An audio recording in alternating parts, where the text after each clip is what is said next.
হায়দ্রাবাদি দম বিরিয়ানি, এটার গন্ধ এত পরিমাণ সুন্দর, মানে গন্ধেই পেট ভরে যাবে এক কথায়। তো এই গন্ধ শুনেই মূলত আমি গিয়েছিলাম ভিডিও করতে। হ্যালো, আমার হিতুইশিরা, কেমন আছেন সবাই? আশা করছি সবাই ভালো আছেন।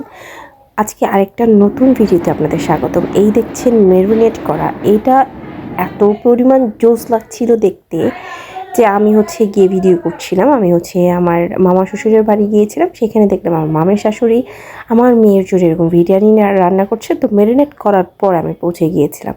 তো সেখানে বললাম যে কী কী দিয়েছেন, বললো যে এই যে হায়দ্রাবাদি বিরিয়ানি মশলায় যা যা লেখা আছে সব কিছু দিয়ে তারপরে ভাজা তেল দিয়ে ম্যারিনেট করে রাখলেই কি হয়ে যাবে।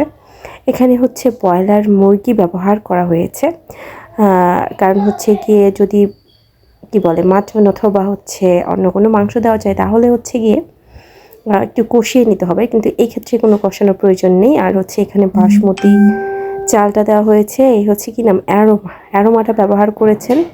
আর এই চালটা ধুয়ে এখানে শুকিয়ে রেখেছেন, বেশ কিছুক্ষণ ঝরিয়ে রেখেছে।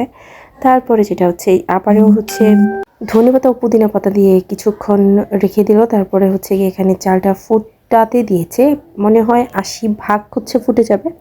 তারপর মূলত নামিয়ে নেওয়া হবে, কিন্তু গিয়ে গ্যাস ছিল না বাসায়, যেই কারণে নানানভাবে রান্না করার ট্রাই করা হচ্ছিল। যাই হোক, মোটামুটি চালটা ফুটে গিয়েছে, এখন সেটা ঝরানোর পালা।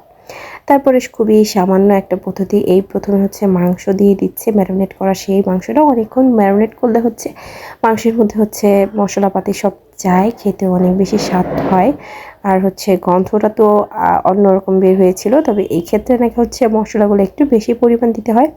এখানে ছড়ানো চাল, মানে ভাত যেটাকে বলে, সেটা দিয়ে সুন্দর গিয়ে একের পর এক লেয়ার তৈরি করবে। তারপরে দিয়ে দিচ্ছে আলু, আবার উপর দিয়ে ধনে পাতা আর পুদিনা পাতা। এটাই নাকি ফ্লেভারটা অনেক বেশি সুন্দর হয়।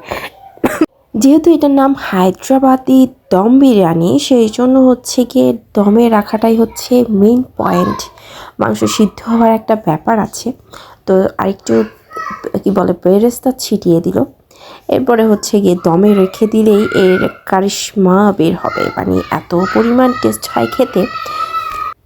যারা খেয়েছেন তারা নিশ্চয়ই বুঝবেন। এখানে 2টা হাঁড়িতে মূলত বসানো, উপর দিয়ে একটু ঘি ছিটানো হয়েছিল।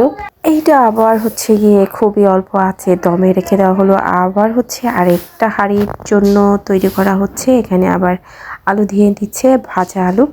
যাই হোক, অসম্ভব খেতে লাগে আসলে।